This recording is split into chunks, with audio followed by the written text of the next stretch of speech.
복압을 꽉 잡는 이 방법은 여기저기 막 갖다가 쓰면 안 되는 거예요. 더 중요한 건 뭐냐면 바디빌딩에서는 이런 호흡법을 사용할 일이 사실 거의 없어야 된다는 거예요. 여러분 운동할 때 복압 어떻게 잡고 있으세요? 이 영상을 보려고 클릭하신 분들 중에서 혹시 배가 나오도록 뭐 깊이 호흡을 마시고 꾹 참는 방식으로 복압을 잡고 계신 분 있으세요? 나 그런데 싶으신 분들이 대부분일 거라고 저는 생각하거든요. 여러분들이 뭐 잘못된 방법으로 복압을 잡고 있냐라고 하면 사실은 이 영상은 복압을 잡는 방법에 대한 영상이 아니라 제발 복압 좀 잡지 마시라고 찍는 영상이에요. 정확히 말하면 남발하고 있는 복압을 주의해야 된다라는 거예요. 잘못된 방법으로 어떤 것을 사용하면 안 되잖아요. 근데 오용만큼이나 남발해서 사용하는, 그러니까 남용도 굉장히 큰 문제거든요. 이 영상을 보시는 한 90% 정도의 분들은 복압을 남용하고 계실 거거든요. 제가 왜 복압을 남용하면 안 되는지에 대해서, 그럼 어떻게 해야 되는지까지 간단하게 알려드릴 거예요. 이 영상을 보고 나시면 근육을 사용하는 느낌, 자극이 달라질 거라고 저는 확신해요. 심지어 내용도 엄청 간단하거든요. 딱 한 문장만 기억하시면 돼요. 닭 잡는데 소 잡는 칼 쓰지 말자 입니다. 헬스를 맨 처음 시작하면 일단 동작을 따라하기 급급하니까 호흡이고 자시고 별로 신경 안 써요. 근데 좀 운동을 하다 보면 어떻게 호흡을 해야 되는지가 신경이 쓰이기 시작하고, 친구나 뭐 트레이너 아니면 인터넷에서 무게를 치고 하려면 복압을 잡아야 된다는 걸 알게 됩니다. 복압, 제가 여기서 말하는 복압은 간단하게 말하면 깊이 숨을 마시고 참는, 조금 전문 용어를 쓰자면 발살바 호흡법을 말하는 거예요. 이렇게 복압이라는 걸 알고 하게 되면 웨이트가 더 잘 되는 거를 느끼게 되실 거예요. 허리도 안 다치고 더 큰 힘을 쓰게 되고 중량도 더 잘 치고 그렇게 되거든요. 실제로 호흡을 참았을 때 원RM이 더 증가했다라는 연구 결과들도 있어요. 그러다 보니까 무슨 일이 일어나냐면 뭐 호흡을 참게 되면 더 큰 힘을 쓸 수 있게 되고 더 안정적으로 고중량을 다룰 수 있게 되다 보니까 운동을 하면 할수록 거의 대부분의 운동에 복압을 굉장히 꽉 잡고 운동을 하게 돼요. 이렇게 들으면 아니 그게 뭐가 문제야? 고중량 고반복이 최고잖아 라고 생각하실 수가 있어요. 저도 그렇게 생각을 했었고, 저도 그래서 되게 긴 기간 동안 복압을 되게 꽉 잡고 운동을 했었거든요. 근데 그게 잘못됐다라는 거예요. 호흡을 참아가지고 복압을 꽉 잡는 이 방법은 여기저기 막 갖다가 쓰면 안 되는 거예요. 더 중요한 건 뭐냐면 바디빌딩에서는 이런 호흡법을 사용할 일이 사실 거의 없어야 된다는 거예요.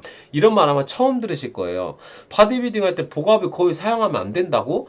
네, 맞아요. 바디빌딩 식으로 웨이트 트레이닝을 할 때 있어서 대부분의 경우에는 호흡을 깊게 마셔가지고 복압을 꽉 잡는 방법을 사용하면 안 됩니다. 제가 왜 그런지 알려드리고 이거에 대한 예시를 드리도록 할게요. 먼저 첫 번째 제가 묻고 싶은 거는, 여러분들은 복압을 왜 잡으세요? 보통 코어를 단단하게 잡아주기 위해서 복압을 잡으시잖아요. 대표적인 예시로 내가 데드리프트를 한다? 그러면 복압을 꽉 잡아가지고 코어를 단단하게 만들어주고 그걸 바탕으로 이제 안정적으로 데드리프트를 수행하잖아요. 근데 우리가 이렇게 코어 하는데 코어가 뭔지부터 이해를 좀 해야겠죠?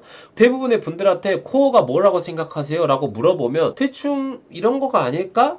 라고는 생각을 하시는데 딱 집어서 말하기는 좀 애매하실 거예요. 엄청 간단하게 알려드릴게요. 코어라는 게 뭐냐면 우리가 팔다리, 그러니까 우리가 사지를 가지고 운동을 하잖아요. 그럼 이렇게 운동을 할 때 몸통을 안정적으로 유지해주는 힘을 코어라고 말하는 거예요. 아까 예시를 들자면 우리가 데드리프트로 고중량을 이렇게 하려고 하면 사지에서 굉장히 큰 힘이 필요하겠죠. 그러면 그만큼 더 강하게 몸통을 안정화를 시켜줘야 되고 더 강한 코어 힘이 필요한 거예요. 그래서 우리가 복압을 엄청 세게 잡는 거겠죠. 자, 이제부터가 진짜 중요한 내용이에요. 제가 방금 했던 말을 한번 다시 생각해 보세요. 고중량을 들려고 하면 사지 근육에서 뭐가 필요하다고요?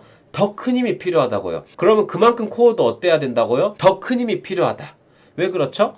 코어라는 거가 사지 근육이 운동을 잘 할 수 있도록, 힘을 잘 쓸 수 있도록 몸통을 지지해주는 힘이니까요. 이러면 코어에 대한 이해가 아주 잘 되시죠? 그럼 제가 문제를 한번 내볼게요. 우리가 고중량 상황이 아니라, 그러니까 고중량이라는 건 교과서적으로 말하면 3개에서 5개밖에 못하는 중량을 말하는 거예요. 아무튼 그럼 고중량 상황이 아니라 내가 한 8개에서 12개 정도 할 수 있는 무게로 운동을 한다고 한번 생각해 볼게요. 그러면 사지 근육에서 고중량으로 운동할 때보다 더 적은 힘을 써야겠죠. 그러면 코어에서는 어때야 될까요? 코어는 힘을 어떻게 써줘야 될까요? 코어에서도 거기에 맞춰가지고 고중량 때보다 더 적은 힘만 써줘야겠죠. 이해가 되시나요? 사지에서 적은 힘만 있어도 되니까 코어에서도 그거에 맞춰서 적은 힘을 써줘야 된다. 그러면 내가 이렇게 적은 힘을 써줘야 되는 상황에서도 복압을 꽉 잡으면 될까요? 안 될까요? 당연히 안 되는 거예요. 왜 안 돼? 코어 근육이 중요하다라고 하면 다다익선 아니야? 라고 생각하실 수가 있는데 여러분이 아셔야 되는 원리가 있어요. 특정 부위의 과활성화, 그러니까 특정 부위가 필요 이상으로 힘을 쓰게 되면 다른 부위의 저활성화, 그러니까 다른 부위가 힘을 잘 안 쓰는 상황이 됩니다. 쉽게 말하면 우리가 벤치프레스 할 때 흔히 이런 말 하잖아요. 다 팔로 밀면 가슴 근육이 잘 안 쓰인다. 그러니까 팔이 과활성화가 되면 가슴 근육은 운동을 제대로 안 하는 거예요. 그러면 아까로 다시 돌아가서 코어에 적은 힘만 있어도 되는 상황에서 복압을 꽉 잡아가지고 과활성화가 되면 어떻게 될까요? 사지에서의 저활성화가 나타나는 거예요. 그러니까 사지에서 운동을 제대로 안 한다. 그럼 이렇게 운동을 하게 되면 몸통에서 이미 힘을 다 쓰고 있기 때문에 가슴이든 광배근이든 다리든 제대로 운동이 이루어지지 않는다는 거예요. 그러면 백날 운동을 해도 뭐 근육이 제대로 자랄 리가 없겠죠. 그래서 제가 처음에 말했던 거가 이거예요. 닭 잡는데 소 잡는 칼 쓰지 말라는 게 이런 거예요. 내가 고중량을 다루는 상황이 아닌데 호흡을 깊게 마셔가지고 복압을 꽉 잡으면 안 된다는 거죠. 그래서 보통 바디빌딩에서는 8에서 12회 정도의 중량을 다루잖아요. 그러니까 바디빌딩에서 호흡을 참아가지고 복압을 꽉 잡는 일이 사실 거의 일어나서는 안 되는 거예요. 딱 적절한 정도의 내가 호흡만 마시고 뱉고 하면서 코어를 필요한 만큼만 활성화를 시켜줘야 되는 겁니다. 고중량이 아닌데도 내가 호흡이 참아진다? 사지에서 제대로 운동을 안 하고 있는 거고 그냥 삽질하고 있다고 보시면 되는 겁니다. 자, 그럼 이걸 어떻게 써먹을 수가 있냐? 자, 최근에 대리가고 한일엠보드가 하체 운동을 하는 영상이 있거든요. 레그프레스를 할 때 한일엠보드가 대리한테 호흡을 반대로 하라고 말을 해요. 우리가 보통 네거티브 할 때는 호흡을 마시고 그리고 수축할 때 호흡을 뱉는 거가 일반적인데 거기서는 네거티브를 걸 때 호흡을 뱉고 수축할 때 호흡을 마시라고 하는 거예요. 이렇게 되겠죠? 원래는 이렇게 돼야 되는데 그 영상에서는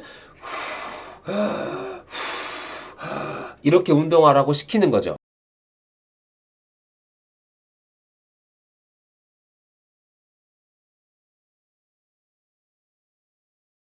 왜 그렇게 해야 되냐라고 했을 때 한일엠보드가 그렇게 하면 더 깊게 내려올 수 있다라고 말하는데 사실 여기에는 아까 말했던 저활성, 과활성 테크닉이 들어가는 거예요.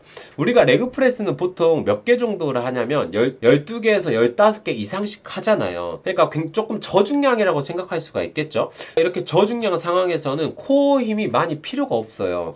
몸통을 유지하는데 노력을 훨씬 적게 해도 된다는 거예요. 그럴 때 우리가 코어에서의 힘을 인위적으로 좀 빼버리는 거예요. 이렇게 코어에서의 힘이 인위적으로 빠지면 어떻게 될까요? 사지가 훨씬 더 큰 힘을 써야 되는 상황이 발생하겠죠. 이해되십니까? 그러니까 레그프레스 할 때 호흡을 반대로 해가지고 코어를 인위적으로 좀 저활성 상태를 만들고 다리를 훨씬 더 과활성을 시켜주는 거죠. 이런 테크닉은 방금 말씀드렸던 것처럼 15개 이상의 좀 적은 중량을 다룰 때 사용하면 굉장히 유용할 수 있어요.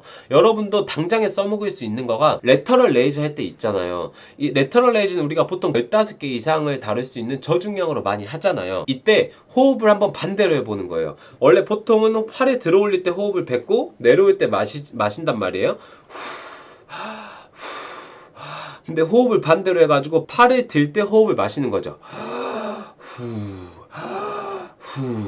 이렇게 하게 되면 코어에 힘이 빠지게 되고 어깨가 훨씬 더 운동이 잘 되는 상황이 되겠죠.